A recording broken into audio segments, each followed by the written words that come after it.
ಎಲ್ಲರಿಗೂ ನಮಸ್ಕಾರ.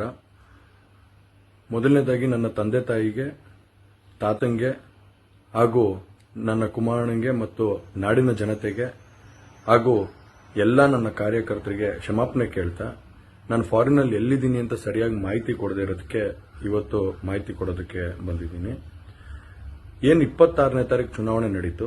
26ನೇ ತಾರೀಕು ಚುನಾವಣೆ ನಡೆದಂತ ಸಂದರ್ಭದಲ್ಲಿ ಅವತ್ತು ನನ್ನ ಮೇಲೆ ಯಾವುದೇ ರೀತಿ ಒಂದು ಪ್ರಕರಣ ಆಗಲಿ, ಯಾವುದೇ ಒಂದು ಕೇಸ್ ಆಗಲಿ ಏನೂ ಇರಲಿಲ್ಲ. SITನೂ ಕೂಡ ರಚನೆ ಆಗಿರಲಿಲ್ಲ. ಈ 26ನೇ ತಾರೀಕು ನಾನು ಫಾರಿನ್ ಹೋಗೋದು ಕೂಡ ಇದು ಮುಂಚೆನೆ ಪ್ರೀ ಪ್ಲಾನ್ ಆಗಿತ್ತು. ಹಾಗಾಗಿ ನಾನು ಫಾರಿನ್ ಹೊರಟಾದ ಮೇಲೆ 3-4 ದಿನದ ನಂತರ ನಾನು ಯೂಟ್ಯೂಬ್ ನೋಡುವಂತ ಸಂದರ್ಭದಲ್ಲಿ, ನ್ಯೂಸ್ ಚಾನೆಲ್ ನೋಡುವಂತ ಸಂದರ್ಭದಲ್ಲಿ ನನಗೆ ಈ ಮಾಹಿತಿ ದೊರಕುವಂತ ಕೆಲಸ ಆಯಿತು.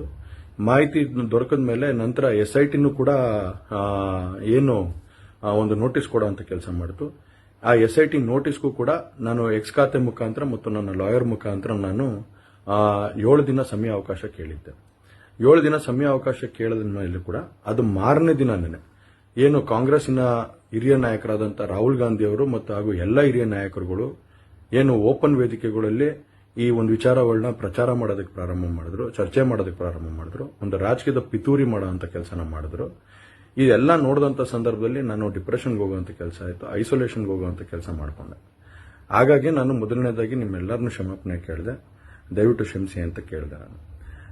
ಅದಾದ ನಂತರ ಹಾಸನಲ್ಲೂ ಕೂಡ ಕೆಲವು ಶಕ್ತಿಗಳು ಎಲ್ಲ ಒಟ್ಟಿಗೆ ಸೇರ್ಕೊಂಡು ಇವತ್ತು ನನ್ನ ಮೇಲೆ ರಾಜಕೀಯದ ಒಂದು ಪಿತೂರಿ ಮಾಡುವಂತ ಕೆಲಸ ಮಾಡುವಂತದಿರ್ಬೋದು, ರಾಜಕೀಯವಾಗಿ ನಾನು ಏನು ಬೆಳೀತಾ ಇದ್ದೀನಿ, ನನ್ನ ಕುಗ್ಗಿಸ್ಬೇಕು ಅನ್ನೋ ಒಂದು ರೀತಿಯಲ್ಲಿ ಇವತ್ತು ಏನೇನೋ ಒಂದು ಪ್ರಕರಣಗಳಲ್ಲಿ ಅವರು ಎಲ್ಲರೂ ಕೂಡ ಒಂದು ಭಾಗಿಯಾಗುವಂತ ಕೆಲಸಗಳನ್ನ ಮಾಡಿಕೊಂಡ್ರು. ಹಾಗಾಗಿ ಇವನ್ನೆಲ್ಲ ನೋಡಿದಂತ ಸಂದರ್ಭದಲ್ಲಿ ಇದ್ದಿದ್ದು ಇನ್ನ ಒಂದು ಆಘಾತ ಆಗುವಂತ ಕೆಲಸ ಆಗಿ ನಾನೇ ಒಂಚೂರು ದೂರ ಇದ್ದೆ. ಹಾಗಾಗಿ ಯಾರು ಕೂಡ ಇದ್ರ ಬಗ್ಗೆ ತಪ್ಪು ತಿಳಿಯೋದು ಬೇಡ.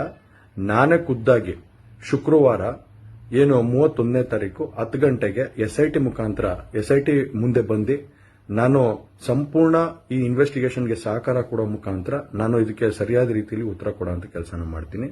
ಹಾಗೆ ನ್ಯಾಯಾಲಯದ ಮೇಲೆ ನನಗೆ ನಂಬಿಕೆ ಇದೆ.